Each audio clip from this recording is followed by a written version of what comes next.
We're now being joined by Mr. Pramod Amthe, who is the Head of Institutional Equity Research at Incred. Mr. Amthe, a very good afternoon to you. Thanks so much for joining in. Let me first start off with, what was your view essentially on Tata Motors, both on revenue decline expected for the Jaguar and Land Rover business, as well as for the EBIT margin decline range, which is being 5 to 7%, versus that of what your estimates were? Because post quarter 4, we did see some commentary by the company in terms of how they are looking at tariffs, but there was an issue in terms of some headwinds going into the investor day as well. Last week also the Tata Motors domestic investor day was held on 9th June. So versus your estimates for JLR, how have these new numbers and guidance come in compared to what you were estimating and guiding for? Yeah, hi.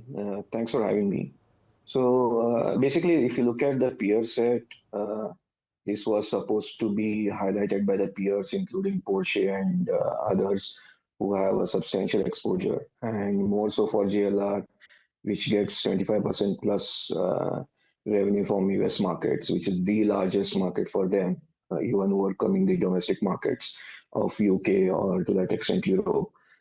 So this was more like to happen. It has come as a print in the yesterday's analyst meet.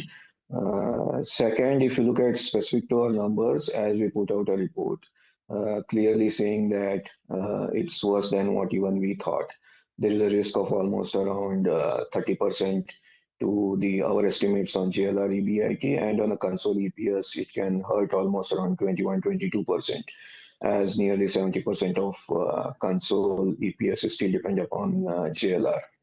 So definitely it has come in as below even the worst of the expectations which we were thinking. And Mr. Amthe, just before I get into a little more detailed discussion on this, what is your current rating on Tata Motors? What was it earlier, what it's now, and what is the target price? We have been having reduced rating for some time. We continue to maintain the same.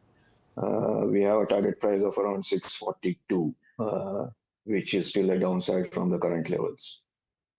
If I'm not wrong, your previous target price was 675, is that correct? Yeah, that we revised post the results. Yes, definitely. No, post the results. Got it. There were some hints about the way the outlook can come through, as I indicated, not just the results, also with the uncertainty getting prolonged as some of the duties were changed and there was a cooling off period which was given for some of the regions, and some of the peers were coming through with the downgrades on the guidance ahead of the JLR itself putting it out in its analyst day. And essentially, how do you see the capex number as well? Because roughly 3.8 billion pounds is similar to what they did last year as well. Part of the larger 18 billion pound capex for 5 years is what they had. But because of that, the free cash flow will be practically zero in this particular year. Did you expect that in the free cash flow number was something which was something that most analysts, including yourself, had spoken about very positively? So how do you see both these aspects going into the next couple of years? Do you see free cash flow recovering again in FY27, and how do you see this year of free cash flow being zero in terms of your estimates as well? So clearly there is no surprise on the capex front. They continue to deploy capex on a 4-year timeline, which they are given out in totality. There might be slight tweaking of the capex required. Also to look at is when you look at last year free cash flow, there was also a decent element of working capital benefit which came through, other than the profitability recovering in the second half. And there was a substantial lumpiness of profitability in the fourth quarter for JLR for the business. So in that context, looking at the slowdown in the global economy and also with the requirement of capex for new products, especially where they are trying to electrify or get into EV mode, both for Jaguar and Land Rover in a big way, which should start flowing through in the early part of CY26, for which the major spending is happening, both at the product seems to be majorly done, but at the plant level to realign for this big shift is going to continue. So hence the FCF, we always believed that the best was there in FY25. It will ease off in FY26. looking at the way the cut has happened on the EBIT itself in terms of profitability, that has all flowed through and with a limited levers available on FCF to play at this year per se. Might be they will get some levers next year as the new models kick off, but we need to see how the broader global macros will play out, both in terms of tariff and the geopolitical side, to get the handle on exact numbers for FY27. Fair point, Mr. Amte. So essentially, how do you see also, because one of the key aspects is that one of the key models, Defender, is now manufactured in Slovakia, and there is no FTA currently for EU as well as for USA. While there has been some developments on the UK as well as the USA FTA. So do you see a sense of the company shifting some production here? Because while we've also spoken to them post Q4, there's not been much in terms of what we could get from them. Is there a sense that you see, based on for you tracking the sector since a very long time, that the company will be able to shift the production from Slovakia to something like a UK for one of its key models that are exported to the USA? I doubt so. At least the guidance which has been indicated Okay. looks like factoring the worst of Slovakia challenges, as they clearly called out. UK is 10% and Slovakia is much higher. Even though the negotiations are still on between Europe and the US after the cooling period to be seen. And production planning is usually done on a more medium term basis. One. Second, they have also called out the rejig required within the plants to gear up for EVs. So, in that context, it looks, at least in the short term, at least for this year, it will be difficult to realign the production back from Slovakia to UK, as the priority might be to get the EV right in the first place. That's my sense. And Mr. Amte, we also had the India Investor Day last week on June 9th for Tata Motors, and one of the key aspects was the target for both passenger cars as well as the CV division. How are you seeing this development? Because for passenger cars, they are expecting a market share of almost 16% by FY27 and subsequently increase to 18% over the next couple of years post that. But currently, they are hovering around between 13 and 14%, seeing intense competition from all makers like Mahindra as well as from Hyundai as well in number 2 position. With the number of launches that they have planned, almost 7 in the next few years, do you expect that this could be a realistic number for the company to achieve? Or do you see that while the number is something the company has put out, it might be a little difficult to meet that target? So clearly, the takeaway for us on the India Analyst Day is CV business is on a relatively better footing. We continue to like, as a sector, as a segment, CVs, and post split, we would prefer to hold on to the CV business of the piece versus the cars, which is a combination of both domestic cars and JLR, right? And we just talked about the overhang of JLR on the PV side. Whereas the ROCs for CV business and the cycle for demand seems to be in favor of CVs. So that's how we would position ourselves.